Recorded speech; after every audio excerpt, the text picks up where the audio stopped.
Hey everybody, Doug here from 2 Plus Stuff. I hope you're having a good holiday season. I just got back after doing some Christmas Day activities. We went to a different historical town and did some shopping with my mom. It was a wonderful time, but exhausting. And so today we're just hanging out and resting. And I thought, what a wonderful time to talk about some gifts that we were given this week. Because over on the GW page, let me find the article here. Grotmas comes to the mortal realms with 8 free regiments of renown. Go to that article here. Oh, never mind. I accidentally started typing. And this here is the article. And essentially, what I plan to do with this video is I never got a chance to really read these in depth when the article first dropped. And so that's exactly what I'm going to do today. I'm just literally going to read through them and kind of give my thoughts. And if you know me, I'm not much of a rules person, but way I'm going to rank these, pardon me, this is my live chat coming up here. It works best if I do have an external window because sometimes the one built inside of Streamlabs lags a little bit. But anyway, here we are. And I thought I would rank them based on what I think is the most interesting, compelling, things I would like to see a short story on. Starting with the notion that I'd probably read any of them. So we're going to go through the rules here and just kind of talk about which ones I find interesting and why I do so. And if you have thoughts on one, I would love for you to chime along. But I got several thank you messages on Blue Sky, Discord, Facebook, just saying thank you for having chill things to listen to while people are stressed during the holiday season. So that is the entire point. I got some lo-fi Christmas playing in the background.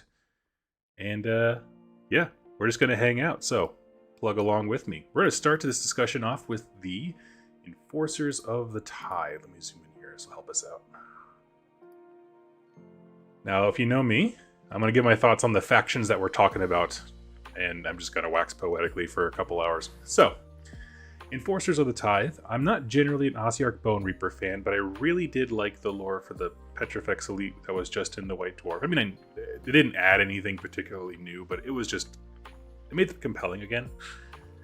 Anyway, but I like some of their stuff, specifically the Gothazar Harvester is like one of the coolest things I've ever seen. So, unlike most undead, the Ossiarchs are willing to compromise, provided their tithe is not waylaid. Though they bear little trust for the forces of chaos, a desperate or cunning general may be able to direct them towards a mutual foe. After all, the Bone Reapers will happily harvest the corpses of both sides. That is a very compelling idea, and it seems like a natural way to work out disagreements, right? If you're a Khorne warband, right, Khorne? Yeah, and you go to attack a city, right? Say a Cities of Sigmar thing. Why can't the Cities of Sigmar guys go, hey, there's your bones right there. They're coming to us. We literally brought them to you. All you gotta do is harvest them, which they had no problem doing to the Cities of Sigmar people beforehand. So it's like, you know, that's actually pretty cool. So I like that concept. It seems very,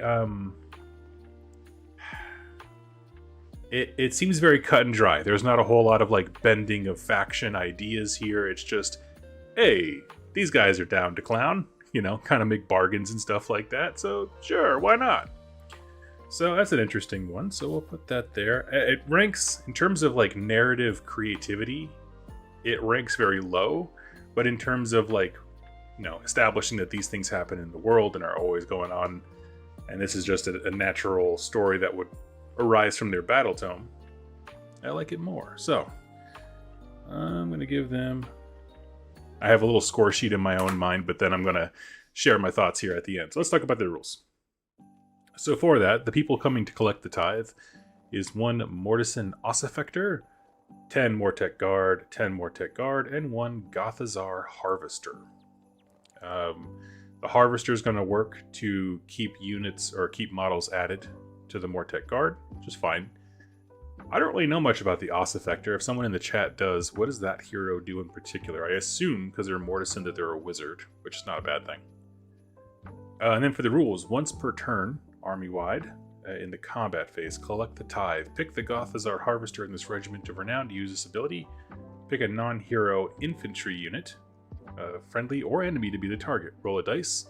If it equals or exceeds the target's health characteristic, 1 model in the target unit is slain, and give the unit using this ability 1 bone tithe point. Okay, so he has a way of collecting points from friend and foe. I dig it. Soul Tax. There's a spell here. Pick the Mortisan Ossifector in this regiment of Renown to cast the spell, then pick a friendly unit, excluding this unit in this regiment of Renown to be the target. Pick a unit in this regiment of Renown to be the recipient. The target and the recipient must be wholly within 12 inches and visible to the caster, then make a casting roll of d6. Until the start of your next turn, the target has a maximum control score of 1, and add 1 to the hit rolls and wound rolls for the recipient's combat attacks. That is awful. That is awfully written. Oh my goodness. Okay, if I had to rewrite that, here's what I would have it say. Declare one friendly hero or non-hero, whatever it is, to be the recipient. Declare another one to be the target. Roll 2d6, then apply the following effects, and then the effects say for the target, this, for the recipient, that. That is a mouthful to designate two different people. I get it what they're trying to do. So you're basically sucking the energy, the aura, the command idea of one target and giving it to empower another. But by golly, that was a terrible way to get there. But casting roll on a 7 should be, half the time it'll go off. Rebuild on the march. Pick the Gothizzar Harvester in this regiment of Renown to use this ability. If it has 6 bone tithe points, then pick another unit in this regiment of Renown that has been destroyed to be the target. Well, it has to be fully destroyed. Okay. Reset the Gothizzar Harvester's bone tithe to 0, then set up a replacement of the target unit with half the number of the models, rounding up, wholly within 9 inches of the Harvester, outside 9. Okay. Yeah, I like that one a lot. I mean, what's interesting to me is that does the Harvester have a way on their War Scroll of accruing those kinds of points?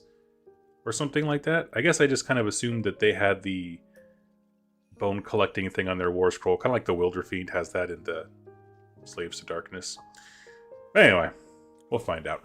So, let's see. As far as ranking this one, I really just don't like the spell because of how oddly it's written. But on the whole, if I wanted to get a Ossiarch box set or something like that and get some models on the table, I'm here for it.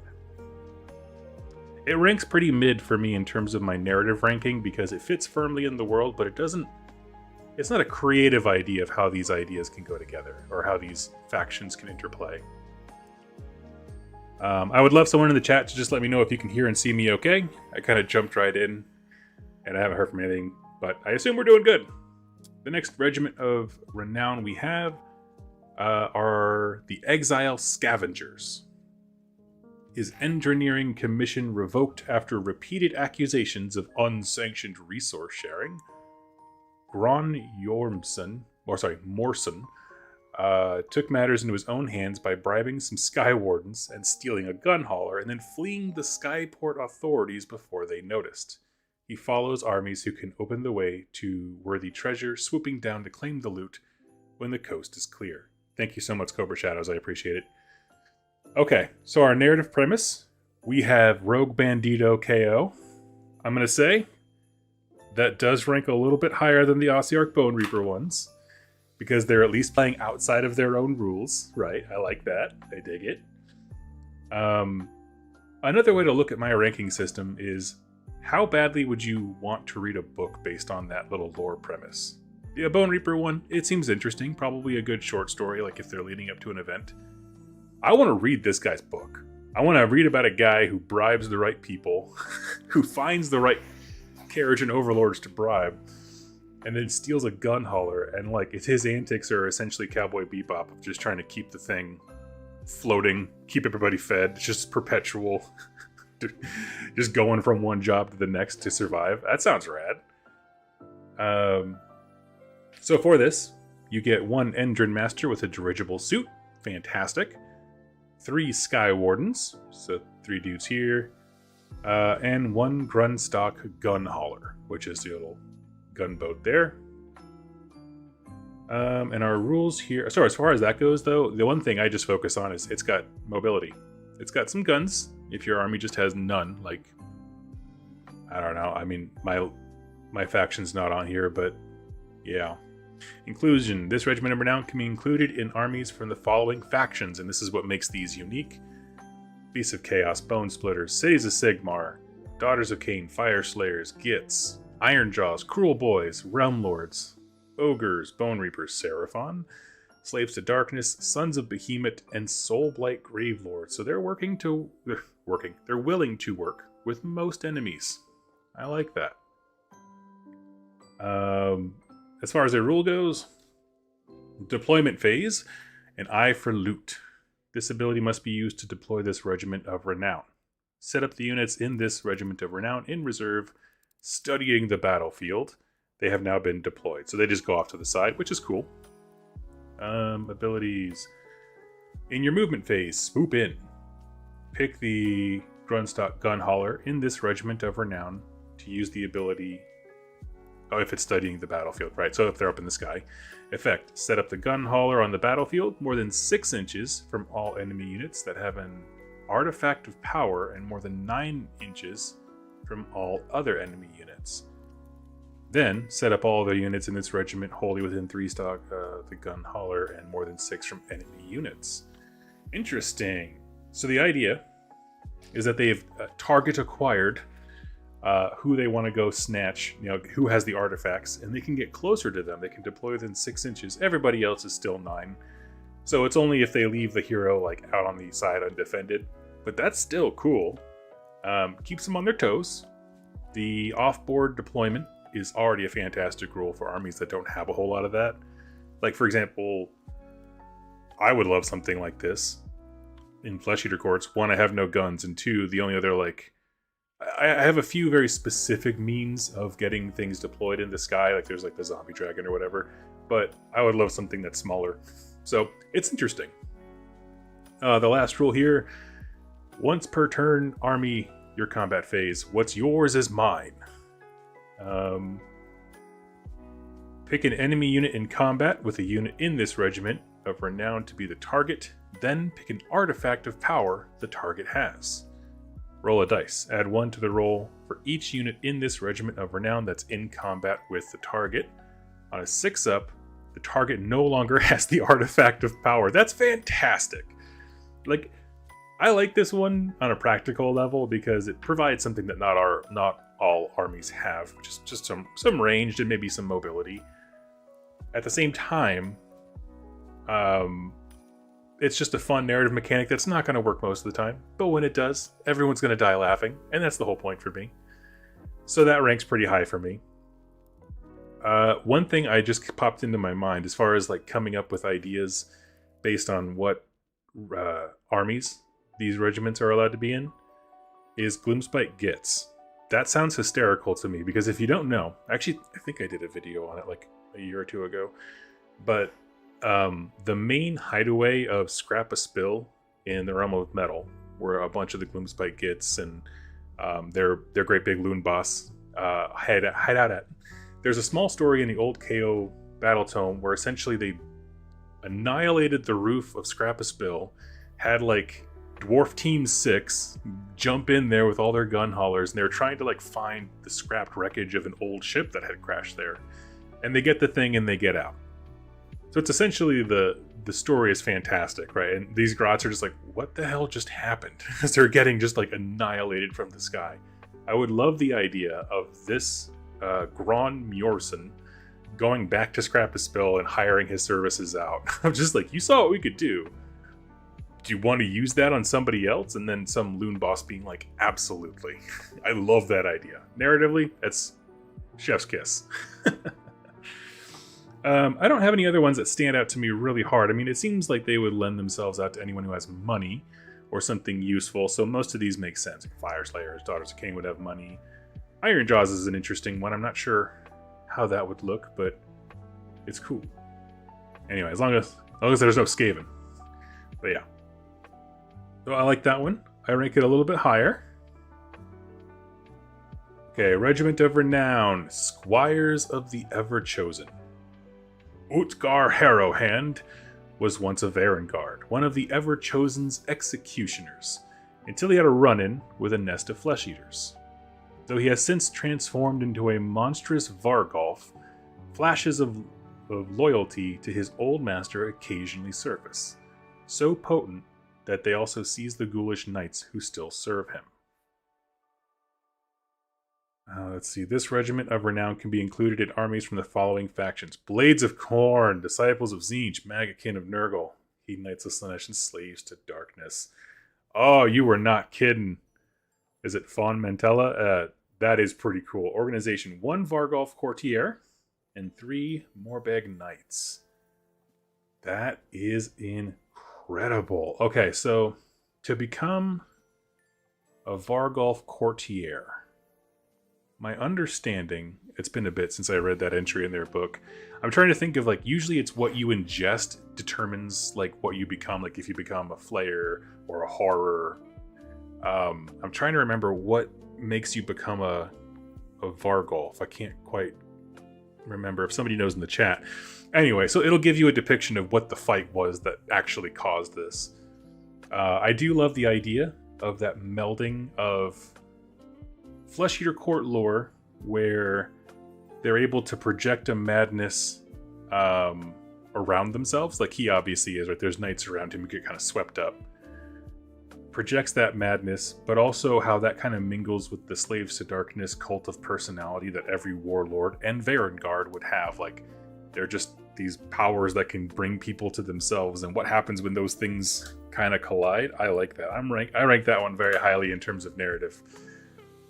I'm trying to think of a specific faction that it's interesting when I think about the KO one. Okay, this is just kind of how I'm realizing I'm thinking of these things. I think about who the KO would be interesting to work for, because what it means to be a KO is so distinct that, like, finding reasons for them to have motivations to work with one of these factions is it's a fun little challenge. Whereas, like, this guy belongs in every single one of these because he is the boss hog and in charge, and he's essentially LARPing as a Varengard, which is fantastic. I don't know. He belongs in all of them. None of them stand out as being more interesting than the last. I would love a Slaves to Darkness army that has one of these guys riding with the Varengard, but I mean, I don't know. Just because of how cool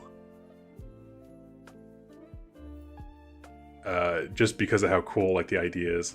So, oh man. Let's see. Rules, abilities. Diluted Quest. Pick an enemy unit to be the target. The target has the enemy of the everchosen keyword. Very fun. Ability, the second one, once per battle, army-wide, end of turn. Quest well done. Okay, end of any turn. Should think about that for a second. If an enemy of the... Okay, that's really awkwardly worded. If an enemy of the everchosen keyword unit is destroyed by a unit in this Regiment of Renown, add 10 to the control score of each unit in this Regiment of Renown for the rest of the battle. And it's just target enemy unit. So you could pick their chaff, you could pick whatever, and then, man, that's so good, y'all. Like, that is actually rules good too. Just knowing, I mean, because I use both of these units very consistently. If you set the target to chaff or something you know your enemy is going to have out front, and you get them, which doesn't take much with 2 units and knights that are charging in a Vargolf. I mean, you'll probably only get one of the units in the Vargolf in, but, you know, depends on what you're attacking. But if you get that, and then you can just play retreat and charge, or charge at a combat without taking damage on your little knights all day long. Now, of course, the Vargolf's not going to give them, like, +1 attack or anything. You're not counting noble deed points. But he's, like, a really not a bad fighter. He's only bad because you have to play him a certain way to accrue noble deed points. But if you didn't have that restriction, and his only job is to snipe one thing and then stay out of combat and cover objectives, that's, like, actually not a bad job for him. So I dig this. Plus, I just bought my second unit of Morbeg Knights. Well, I bought them a while ago, but I just primed them up, so I'm interested in that. I ranked that one very, very highly. Okay.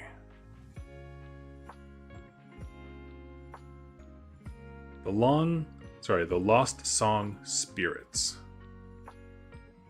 Lost Song Spirits. Natives of the morbid Isle of Decrepita, the Sylvaneth of the long-sung forest, have become deafened to the spirit song. They hear only the mournful cries of wayward souls, which has driven them to a cruelty and madness, followed by chilling fogs of their homeland. These outcasts follow the dead and the half-souled, hoping to vent their own bitterness.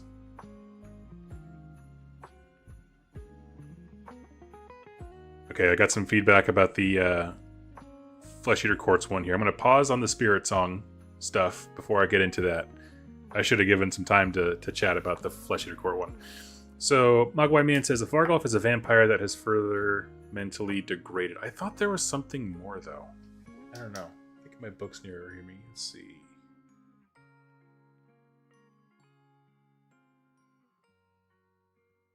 I don't know where my battle tome went, actually. I remember there was one book, and then there was another one where it's like, oh, they eat a bunch of beasts, and it like makes them change and act weird. But yes, I knew that. And I know at one point that was the story. Anyway, Luckman, I don't know, Doug. Vargolf isn't very fast, as you're relying on the Morbeg Knights to carry that damage.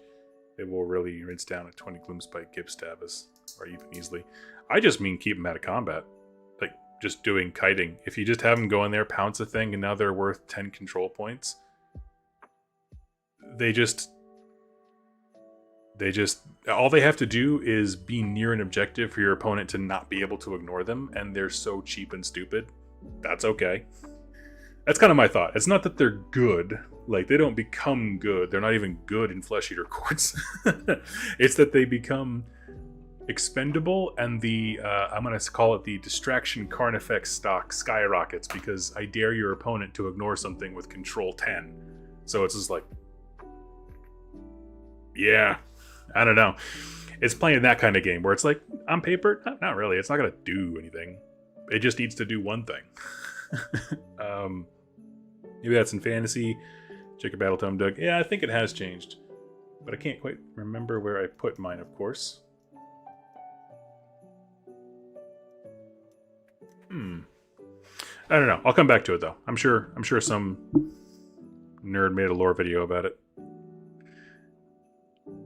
Yes, but can they kill things to get to that Control 10 that easily? Or can anything kill the enemy of the Everchosen? Oh, that's a good point. If the enemy of the Chen is destroyed, it has to be destroyed by a unit in the Regiment of Renown, so it could be the Knights, it could be the Courtier. But I'm just saying, the fact that literally anything can be that, you just pick whatever you know your opponent's going to put out front. It doesn't seem that hard to me. I mean, I can usually get one thing. The problem is then the rest of the army then tags me back and I wilt.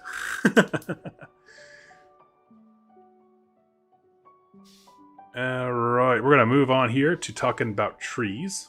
Although I will remember to pause at the end of this so we can have a discussion. Natives of the... Oh yeah, I already read that. Yep, so we're talking Haunted Forest. Sylvaneth. We have the Isle of Decrepia, which basically there's a, if I'm not mistaken, that's one where there's a realm gate to Shyish, so death energies kind of pour into Goroan in a weird way. Oh, Wargamer Willie, thank you so much for supporting me for so long. You're the best. Let's see. Inclusion. So we have a Tree Lord and 2 5-man units of Spite Revenants. Inclusion. This regiment of renown can be included in armies of the following factions. Flesh Eater Courts. Sold. Idnith Deepkin. Nighthaunt. Why Deepkin? That's interesting. Nighthaunt. Ossiarch Bone Reapers and Soulblight Gravelords. Why do you think Deepkin? Like, narratively. I mean... Is it because they're trying to kill the bodies and this Deepkin are just kind of chilling around like, oh, look at all these souls that are just getting departed for no reason?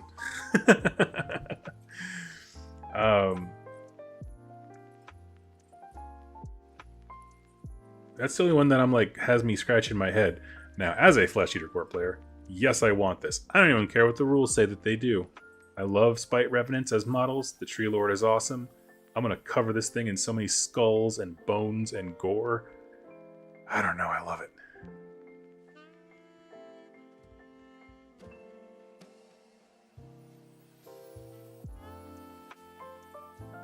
These outcasts follow the dead and the half-souls, hoping to vent their bitterness. Yeah, it must be that they like killing, and then the Deepkin are around like, hey, we need souls, and then suck them up.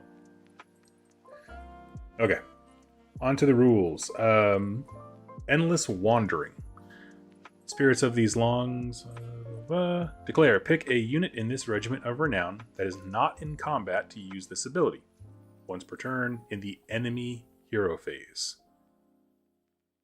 Somebody who's not in combat. That unit can use the normal move ability as if it were your movement phase. That's very interesting. That's very interesting. In your opponent's hero phase, if I'm not in combat, I get to do a move. I'm trying to think of like clever ways to use that, because it seems so open-ended that like extra movement is just fantastic. I don't know how particularly fast any of these units are. I assume the tree dudes are not very fast unless they're riding a bug. Unless they got bug transport.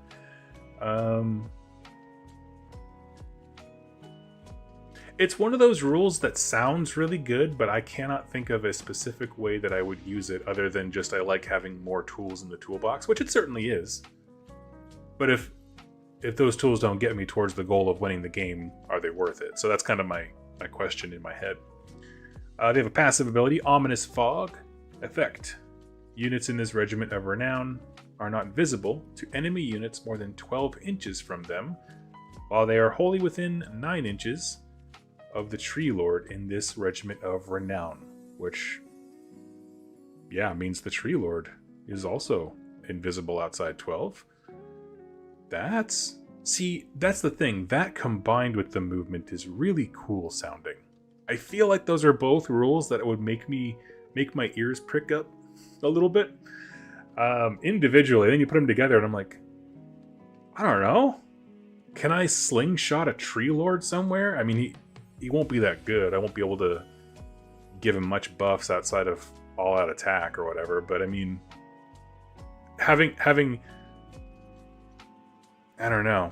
I like, man, yeah, they're pretty slow, but I like the potential for tech this brings. Exactly, yeah, like tools in the toolbox, exactly. Wargamer Willie! I tell everyone who will listen about your channel. Yeah, aw. Thank you so much. I can only keep wishing you well. I really appreciate it, dude. It means a lot to me. We had a crazy Christmas season bearing down on us for a lot of us in our family, so just trying to stay positive, keep some cool, chill vibes out there. Hobby positive.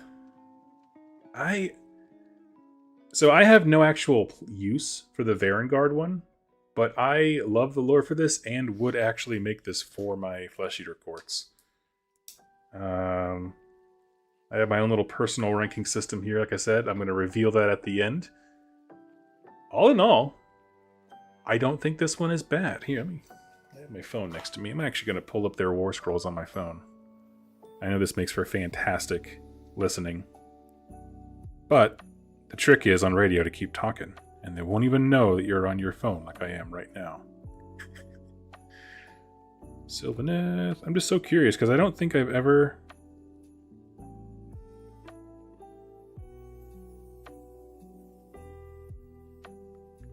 Let's see, Faction Pack, Sylvaneth, War Scrolls. Show me Spite Revenants. Weapons. 3 attacks, 3s to hit, 4s to wound, no rend, 1 damage, but crit mortal, so that's cool. Unbridled Malice. Declare. In the combat phase, pick an enemy infantry unit. On a 3-up, they cannot use commands. Okay. Oh, they're 2 health each? Honestly, Yeah, I'm fine with that. I mean, one of the reasons I really like Crypt Guard is because if they attack something and do a wound to it, it can't use commands, and that has come up. So I find that interesting, and I would essentially just take that job and have the Spite Revenants do that same role. Right, of just trying, if I need someone who I think shouldn't have commands, trying to get them into combat there. But like, 3 attacks on a 3-up with a crit mortal? That's nothing to scoff at.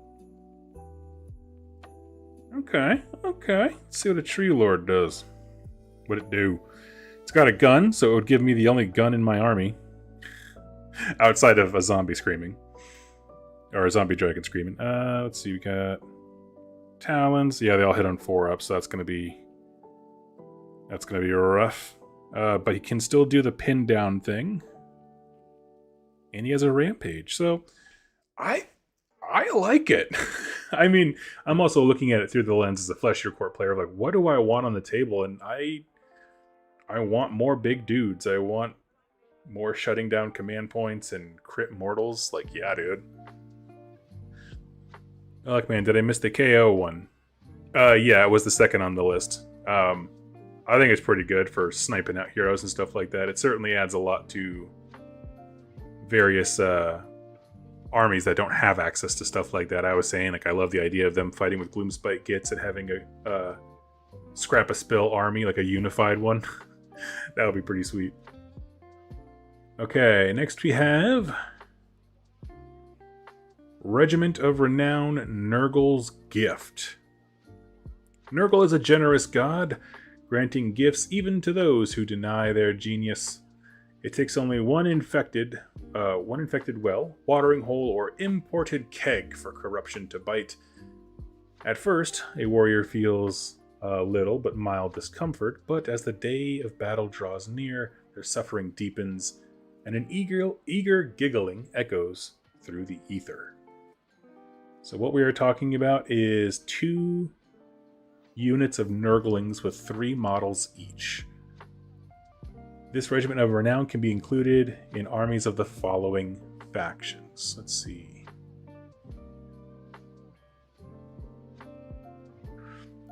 Beasts of Chaos, Bone Splitters, Cities of Sigmar, Daughters of Cain, Flesh Eater Courts, Fire Slayers, the Gits, Iron Jaws, Keragen Overlords, Cruel Boys, Realm Lords, Ogres, Skaven, Slaves to Darkness, Sons of Behemoth, and Sylvaneth. Okay, I'm going to pause there before I look at any rolls. I'm trying to think of factions where this seems either the most entertaining or the most odd.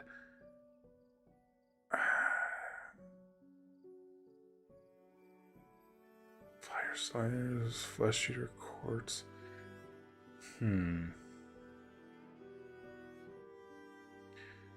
I mean, the Gits might like him. They might see him as, like, more diminutive than goblins.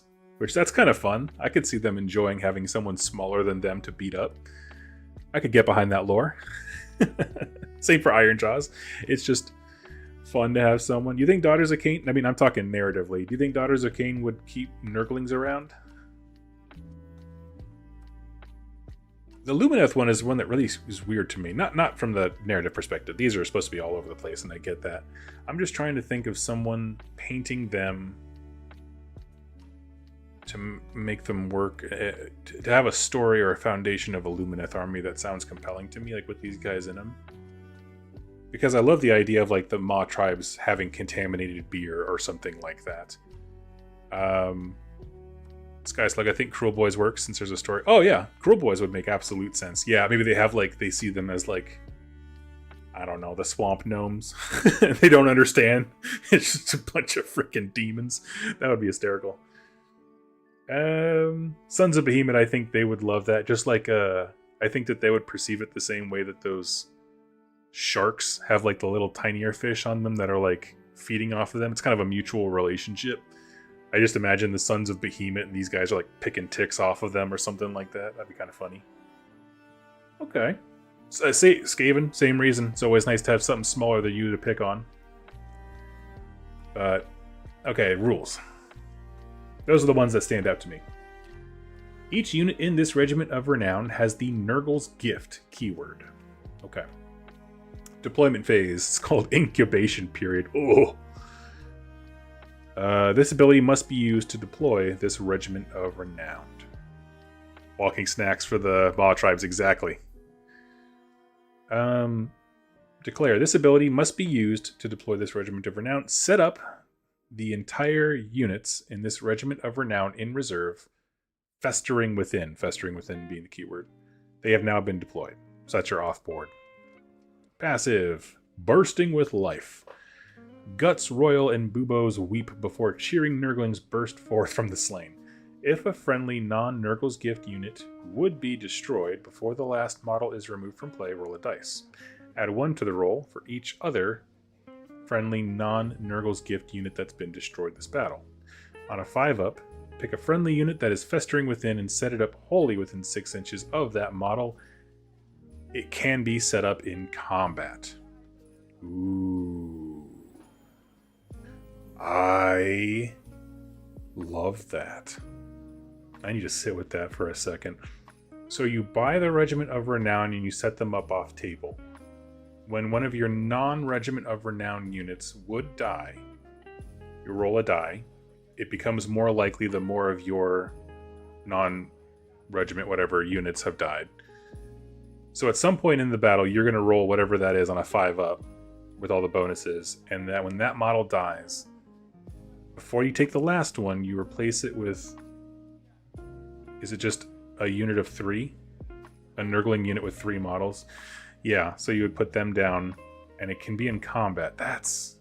See, that is fantastic for the same reason that I loved the Last Beast of Chaos Battle Tome, where if your hero died, they could turn into a spawn, like on a 2-up. I loved it because units would just get trapped. And now it's a little bit less reliable here, right? You have to roll a 5-up, and of course there's ways to modify that. But that's compelling to me.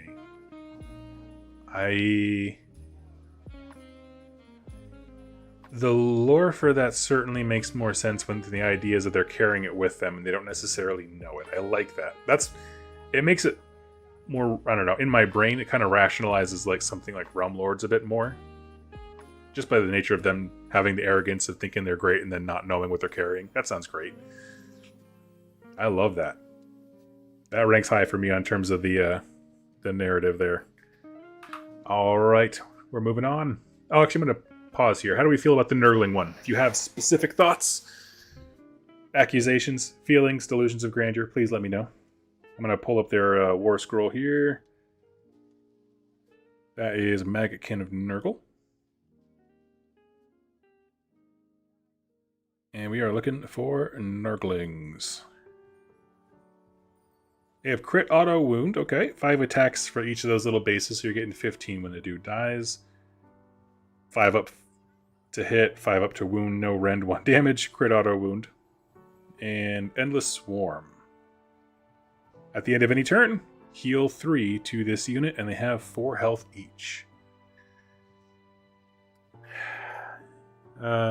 There's a thing in a 3rd edition Maggotkin book describing this. I can give you a page if you want because it's super cool. I have mine over there. I actually have a stack I'm going to be going through for more stories and stuff like that. I'll get to it. I like it.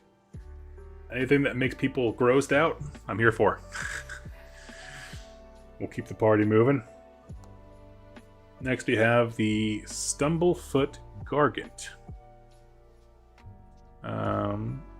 They lost a lot of their utility from 3rd edition. Oh, Nurglings. I've heard about that. Okay, here we go. Stumblefoot Gargant. The rise of the Mega Gargant has focused many of their smaller mates. But there are always some who loot great kegs of ale and get a bit carried away. Staggering across the land in a drunken stupor, these Gargants just turn up one side of the battlefield, and canny commanders simply move their troops out of the way. So they're just drunk and walking around, and sometimes they walk into a battle. I love it. It's one man crusher Gargant, so sweet. Regiment of Renown can be included in the armies of all the factions. Let's see. We've got just about everything here, right? Who do we not have? We don't have, obviously, Sons of Behemoth.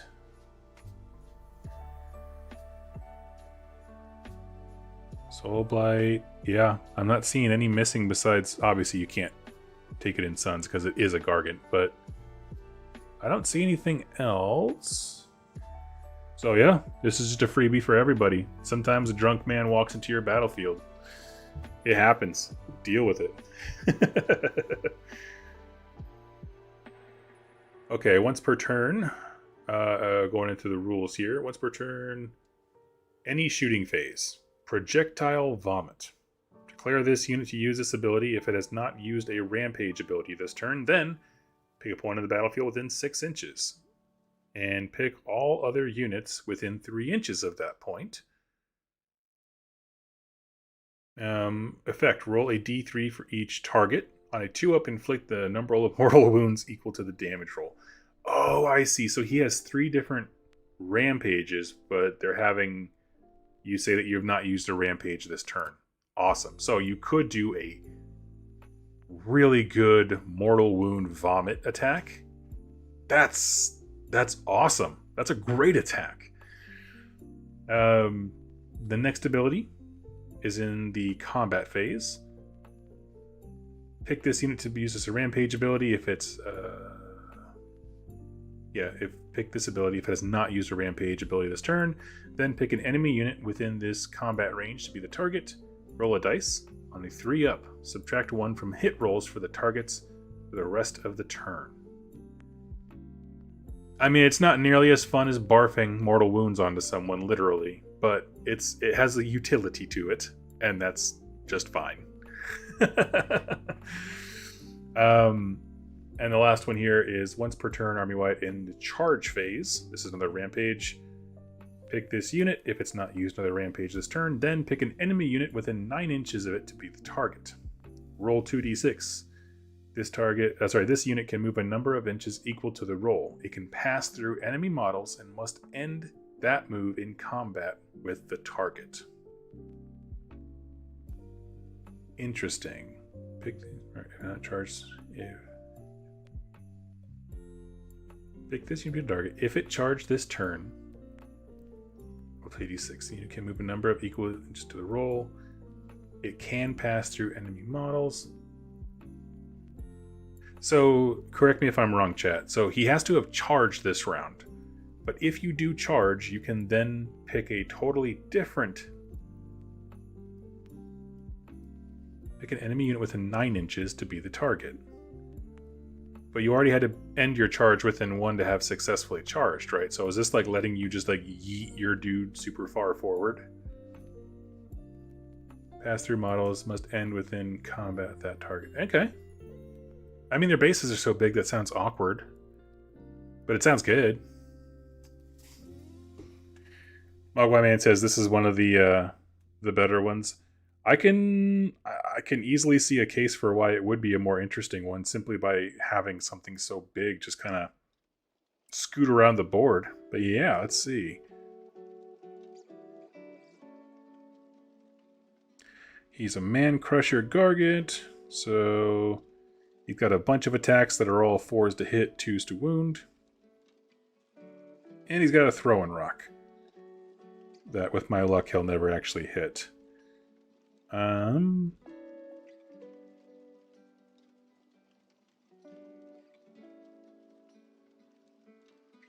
He also still gets to use that stuff him in the bag thing where you roll a die and if you roll double than the target's health, they just die. You throw him over a screen to attack a foot hero. Yeah, that's what I was thinking. I mean, 9 inches, he's not like yeeting across the board or anything like that, but it's to get past that first wave of dudes. That sounds real good. I mean, especially who the heck wants a Gargant behind their front line, right? Even if it's not going to do anything, that's so disruptive.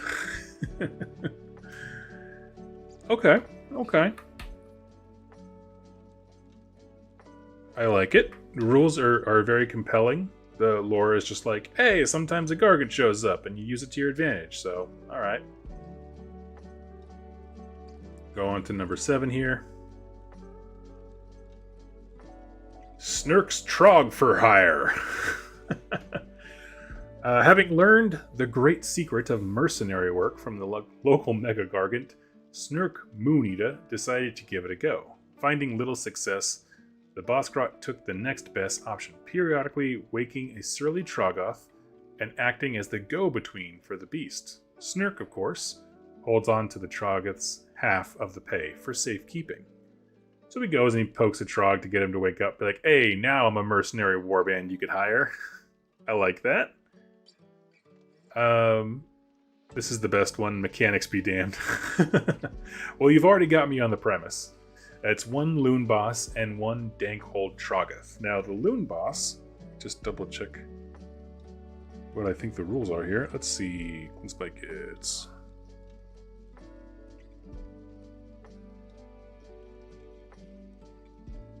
I'm the boss. Nope, that only has to do with Stavus. Okay, I see.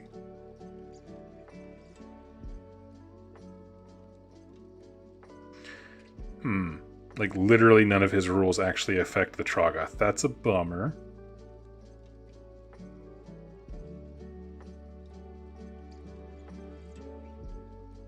One Dankhold Troggoth, not a Trogg boss. Okay. That's why I was like, man, that seems real good. Dankhold Troggoth. He has a fantastic set of attacks. I mean, I would take that in my Flesh Eater courts. Any day of the week. A D3+3 hammer. Yeah, man. Ushrin loves having one of those. I would love to see more of them in my faction. He has magical resistance, so he can ignore spell effects on a 4-up. He heals. And he has a rampage where he does damage to people around him. So he's interesting, but he's what you're paying for. I feel like this guy is a great little tax. He's so fun. I'll get to the rules. I'm sure they make him fun. But in Regiments of Renown can be included in armies from the following factions. There are, again, most of them here. I don't see Flesh Eater Courts. I don't see, obviously, Gloomspite Gits. They can't be a part of their own. Blades of Corn. Slash. Yeah, it looks like a few factions from each. All the Chaos and Destruction armies besides Gloomspite. And Sons of Behemoth. I don't see them either. Okay. So going down here to the rules, abilities. Go that way. Declare, pick the Dankhold Troggoth in this Regiment of Renown to be the target. If it's within 12 inches of the Loon Boss. Effect. For the rest of the turn, the target can still use charge abilities if it used a retreat ability the same turn. I mean, that makes a scary guy. Oh yeah, no carriage on, yeah. So that means a scary guy can now retreat and charge.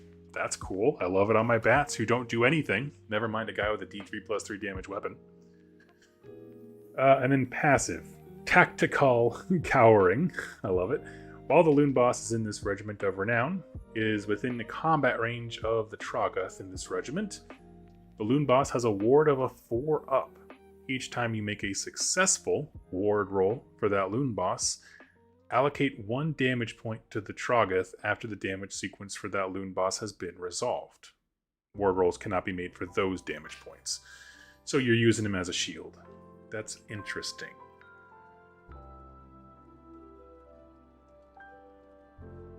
Interesting. I have to agree with Electman. I love it in terms of its basic premise here.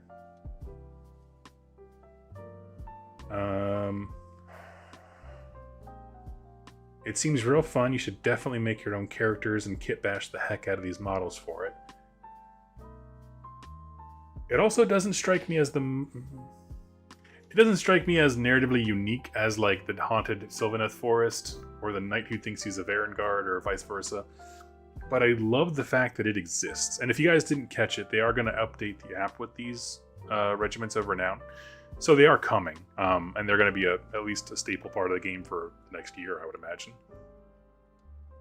So I like it. Okay. And we have one more. The Goroan scions.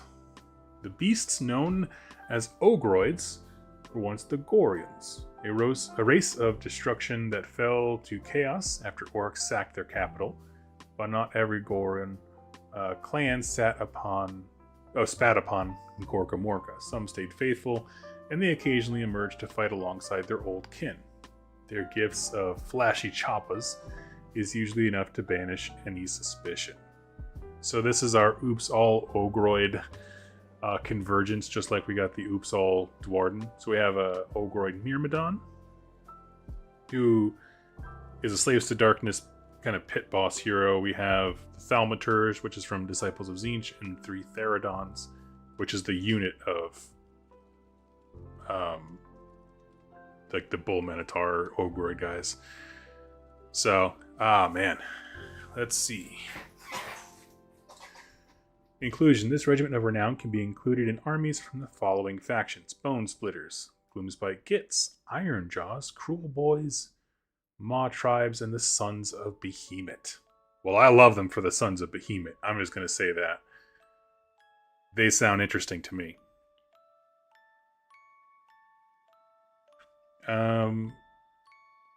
As far as other ones that I think that would be really cool with, I think the Iron Jaws, they just like might makes right, so they might just love to have them around. The Maw Tribe sounds super fun with these guys, although you're not really changing the dynamic of the army. You're not introducing anything new. It's a bunch of thick boys. So adding more isn't super fancy.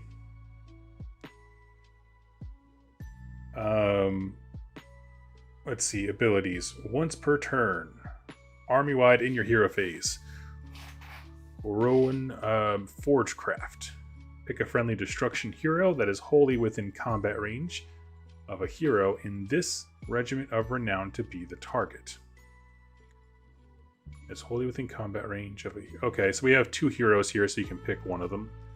Add 3 up. On a 3-up, add 1 to the Ren characteristic of the target's weapons until the start of your next turn. Gotcha. So this is a way that you can buff any of the factions that you can come with, right? This is them handing them the flashy choppa to assuage suspicions. So you pick one destruction hero, which could be Bone Splitters, Gloomspite, Iron Jaws, whatever. Imagine a Sons of Behemoth guy getting a +1 Ren to their weapon like they need it. So that's great. I mean, it brings something to the army, right? A buff of a +1 Ren to a hero. That's cool. And then next is Bellow of Gorka Morka. Pick the Ogroid Thaumaturge. Oh, sorry, this is a spell. Sorry, it goes off on a 7. Pick the Ogroid Thaumaturge in this regiment of renown to cast the spell. Pick a visible enemy unit within 12 inches of them to be the target, and then make a casting roll of 2d6. Effect. Target has strike last until the start of your next turn. In addition, while the target has the burning keyword, subtract 1 from hit rolls for the target until your next turn. In addition, while the target has the burning keyword. Okay. Interesting. I don't really get the burning keyword part. Is that, I mean, that's from a Tzeentch thing, right? Don't they have that with the flamers? So, burning. Who else would give them burning? Can someone fill me in on that part? That section of the rules doesn't make any sense to me. I get the strike last, and that's great. Strike last is awesome. In addition, while the target has the burning keyword. Yeah. It is respectable. I mean, it's certainly bringing something... I think these guys fit right into like a Gloomspite Gits army. Iron Jaws, Cruel Boys sounds really neat. The Thaumaturge inflicts the burning keyword if he fights in melee. Okay. Oh, that must be on his war scroll then. Okay. Gotcha. I just wasn't seeing here. I was like, just on the war scroll. Thank you so much. So, yeah, okay. So if you punch him and then you cast the spell on him, which, I mean, you know, he's a melee caster, as if there ever was one anyway, so that's reasonable. I like it. It's certainly cool in the sense that it has 2 different chaos factions coming together to then work for any number of destruction factions. Just acknowledging that that's kind of their lineage is a really neat concept. I like that a lot. Okay, I'm going to do my own little narrative ranking here, and I'm just doing the numbers in my head. And I'm going to sign off with my final tally. I have 1 that I'm stuck on. Okay, I got it. All right, everybody. Thank you for hanging out with me. It's been super fun. I have my little ranking system here that I went through, and now we're going to do Doug's from the bottom up. So we're going to end on a high note, what I think is the most flavorful one. So, what does Doug think is the least narrative of all of these? Okay, we're going narrative. Okay, I should preface. When I say narrative, I don't mean like, would it make sense in the world? All of them make sense. I mean, the little stories or whatever written about them. When I tell people to like write their own lore, this is the kind of stuff I'm talking about. Make something weird.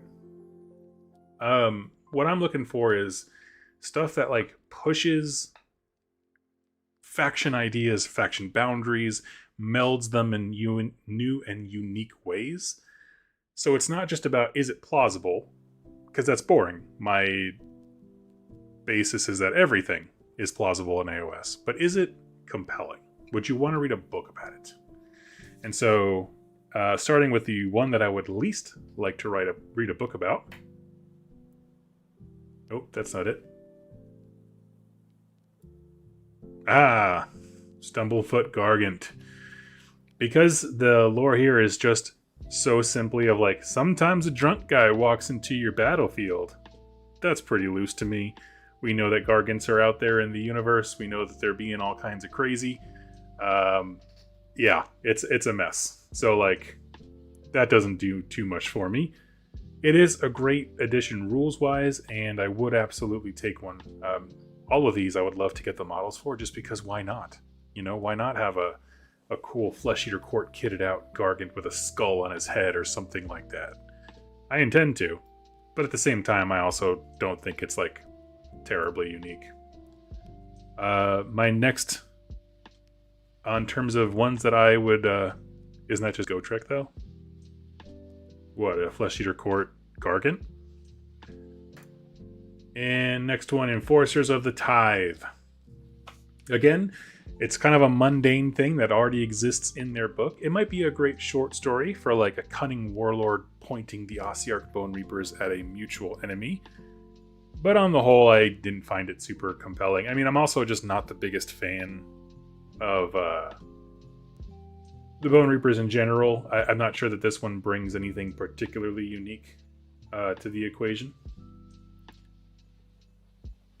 Which one was this one again? Nah, it's not that one. It's next. What's the next one?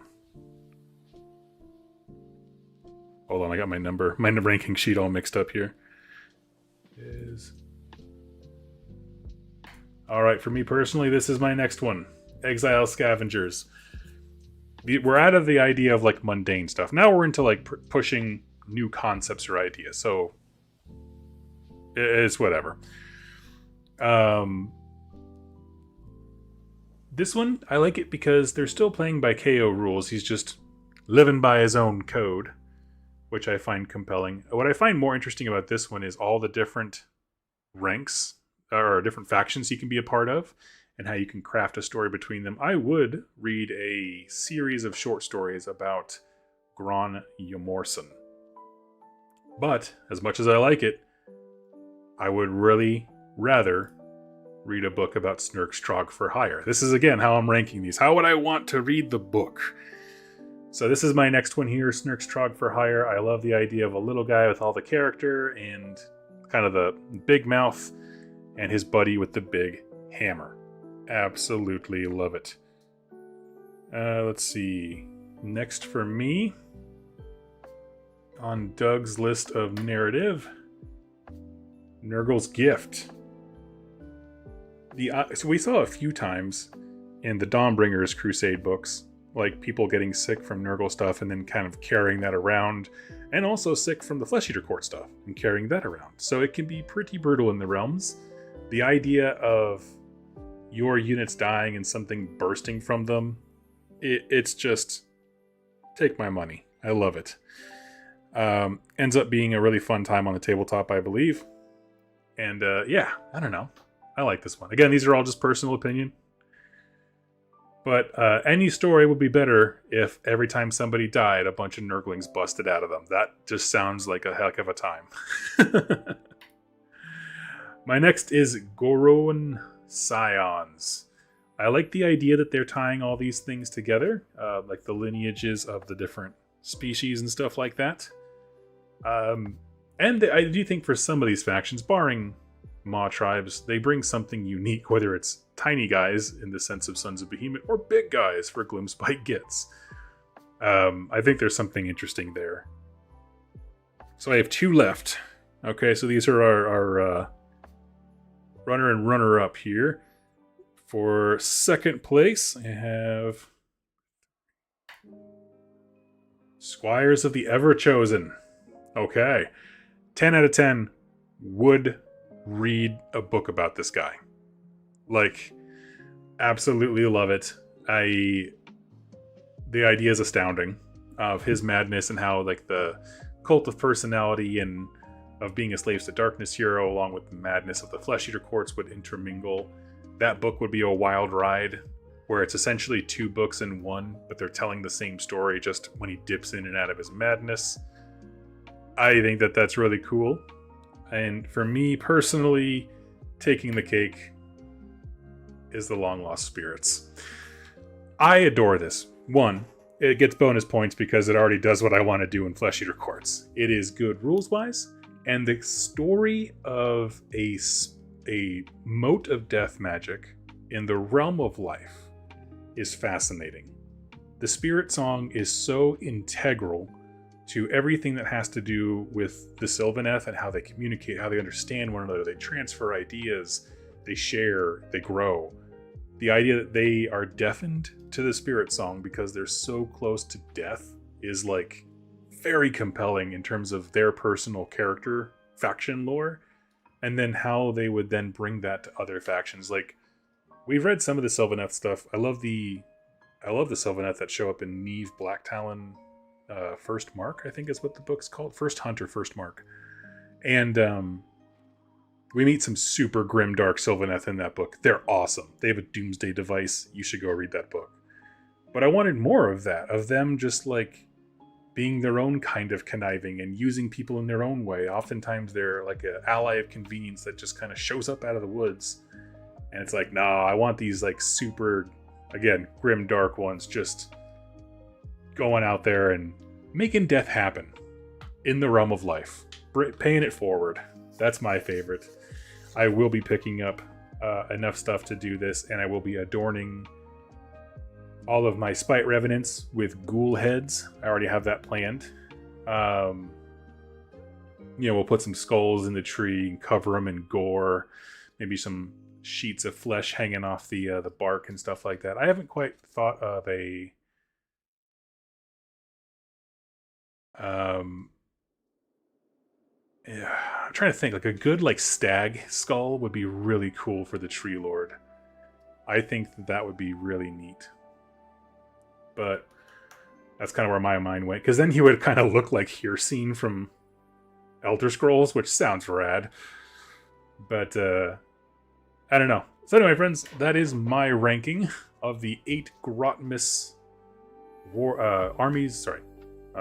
regiments of Renown that we got this holiday season. Next time I have a long day off, I will be hanging out and tackling more of whatever they give us. I would love to hear your rankings in the comments down below. And yeah, please know that throughout the holiday season, I'm going to be doing a few of these live streams where we just spend an hour hanging out, chatting, talking about piece of GW content while we survive the world in the holidays. So anyway, friends, you're safe, you're loved, and you're always welcome on 2+ stuff. I will catch you all next time. And again, like I said, leave your thoughts in the comments down below. I want to hear everybody else's rankings. It seems like the Varengard one resonates really strongly with a lot of people, and I totally get it. It sounds awesome. So let me know if you agree with me there, and I'll catch you all in the next time.